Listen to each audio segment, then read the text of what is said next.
Ramakrishna mission আশ্রম গুরাপ। আমরা Ramakrishna mission আশ্রমে গুরাপের রীতিবৃত্ত পূজনীয় মহারাজের কাছ থেকে একটু শুনব। পূজ্যপাদ শ্রীমৎ স্বামী নিরন্তরানন্দজি মহারাজ, গুরাপ আশ্রমের সম্পাদক মহারাজ। বলুন একটু।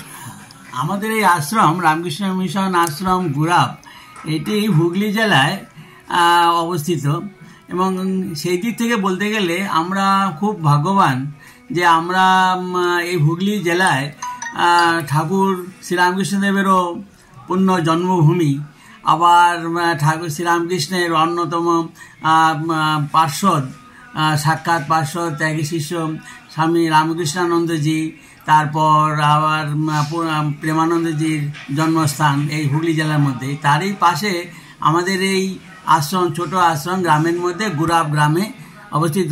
এইখানেও একটি পুণ্যভূমি, অর্থাৎ রামকৃষ্ণ মঠের সংঘাধ্যক্ষ, অষ্টম সংঘাধ্যক্ষ মহারাজ স্বামী বিশুদ্ধানন্দজি মহারাজের পুণ্য জন্মভূমি।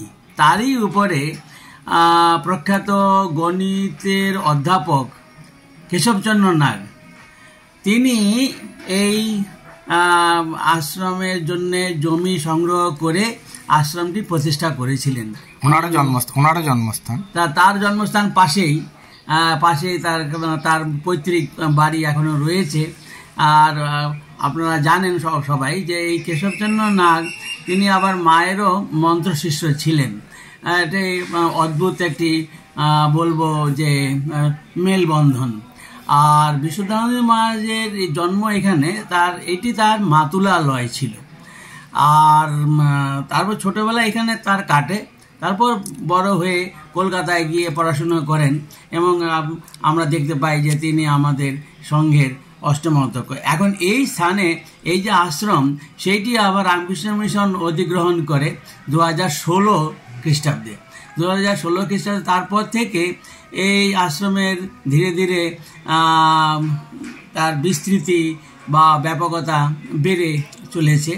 এখন একটা খুব আনন্দের খবর যে এখানে যে ঠাকুরের যে মন্দিরটি ছিল অত্যন্ত ছোট, সেইটি বড় করা হয়েছে, খুব সুন্দর করে বেশ তৈরি হয়েছে। আর এটি উদ্বোধন করতে আগামীকাল বেলুড়মঠ থেকে রামকৃষ্ণ মঠ এবং রামকৃষ্ণ মিশনের অন্যতম সহসংঘাধ্যক্ষ স্বামী ভজনানন্দজি মহারাজ আসছেন এটি উদ্বোধন করতে।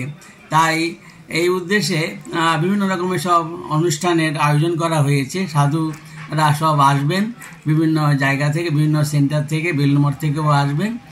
আর সাধারণ ভক্তদের কাছে আমার আবেদন, আপনারাও আসুন, এই উৎসবে যোগদান করুন এবং আনন্দ উপভোগ করুন। ভগবানের নামে সকলেকেই বলবো, অনুরোধ করি যে মাতোয়ারা হয়ে উঠুন। তাই সকলকে আমার নমস্কার জানাচ্ছি। অন্য সময় কি ভক্তদের থাকার কোনো ব্যবস্থা আছে? গেস্ট হাউস থাকার ব্যবস্থা আছে, ছোট ব্যবস্থা। এখানে প্রায় আমরা 10-12 জন একই সময়ে আমরা থাকার ব্যবস্থা আছে, এসে থাকতে পারেন, কোনো অসুবিধা হয় না। কাছে রেল স্টেশন গুরাপ, সেখান থেকে আসার খুব সুবিধাও আছে। টোটো করে চলে আসতে হবে, 10 মিনিট লাগে, 10 মিনিট লাগে, হ্যাঁ, কোনো অসুবিধা নেই। আর এই আর কি, এখানে যোগাযোগ ব্যবস্থা খুব ভালো, যোগাযোগ ব্যবস্থা ভালো। আর সকাল সন্ধে এখানে পুজো, আরতি, ভজন এসব তো আছেই, তার সঙ্গে সঙ্গে কিছু সেবা কাজও এখানে চলছে। ভক্তরা আসেন। আর গ্রামও নয়, শহর তো শহরও নয়, শহরতলি, আধা শহর আধা গ্রাম। এবং এখানে প্রাচীন একটি রাধাকৃষ্ণের মন্দির, নন্দদুলাল মন্দির নামে খ্যাত। এটি 350 বছরের প্রাচীন মন্দির। এখানে বৈষ্ণব ধর্মের একটা যে বন্যা বয়ে গিয়েছিল, তার একটি নজির আমরা দেখতে পাচ্ছি এখানে।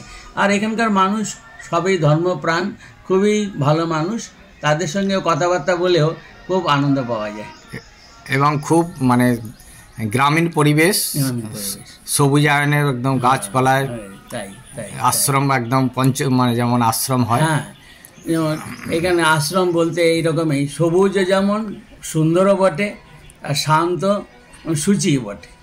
এইগুলো খুব আশ্রমের লক্ষণগুলো এখানে খুব ফুটে উঠে। আর কলকাতা থেকে যে খুব দূর নয়, 1.5 ঘন্টার রাস্তা, মাত্র 1.5 ঘন্টার রাস্তা বাই কারে। আর ট্রেনে হলে 1 ঘন্টার 15 মিনিটে আসা যায়।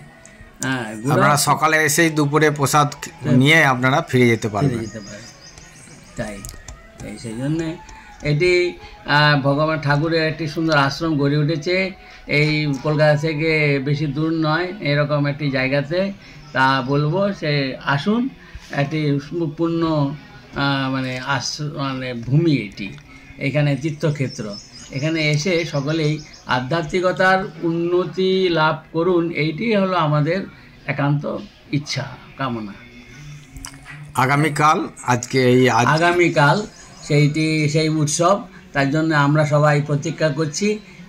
সব সাধু মহারাজদের উপস্থিতিতে আমাদের এই নতুন মন্দিরের উদ্বোধন হবে। আর বিভিন্ন রকম ভজন গান এবং হরিনাম সংকীর্তন এবং ধর্মসভা এই সব অনুষ্ঠানগুলো রয়েছে।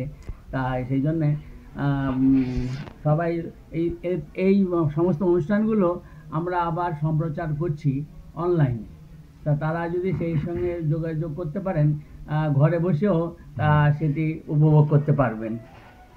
আগে নাট মন্দিরের সংখ্যা খুব বসতে পারতেন মাত্র 45 জন।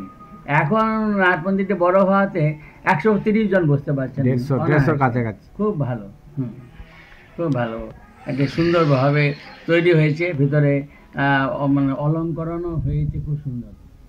ঠাকুর মা স্বামীজির পটচিত্র সেখানে আছে, আলোকচিত্র। আর পাশে রয়েছেন মা কালীর একটি আলোকচিত্র, পাশে শিবলিঙ্গ আছে। এবার প্রত্যেক দিন এখানে পুজো হয় এবং সন্ধ্যে আরতিও হয়। আর এইসব তো যে আমরা বেলুড় মঠে যে সমস্ত উৎসবাদি সবই এখানে উদযাপিত হয়। ঠিক। প্রণাম মহারাজ।